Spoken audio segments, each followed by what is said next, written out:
Parole du jour de Bob et Déby Gasse.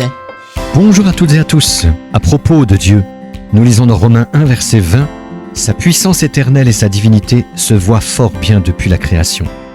Il n'y a pas pire sourd que celui qui ne veut entendre. » Richard Dawkins, un athée bien connu, a dit « Il est évident que quiconque prétend ne pas croire en l'évolution est ignorant, stupide ou fou. » En réalité, les plus grands savants, ceux qui ont tant fait progresser la science, sont créationnistes. En voici quelques exemples. Premièrement, les physiciens Newton, Faraday, Maxwell, Kelvin. Deuxièmement, les chimistes Boyle, Dalton, Ramsay. Troisièmement, les biologistes Ray, Pasteur, Mendel, Linné.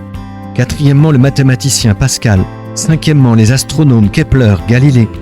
Ces hommes étaient-ils ignorants, stupides ou fous?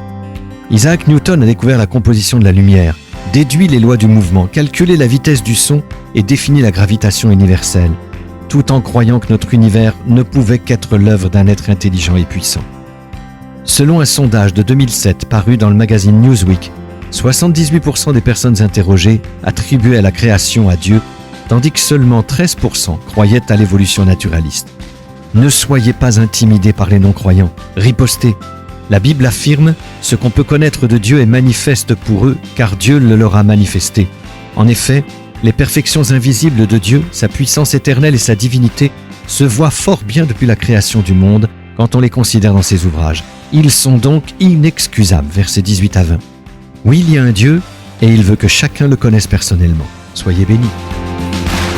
Retrouvez Parole du jour en version imprimée sur l'application ou sur paroledujour.com.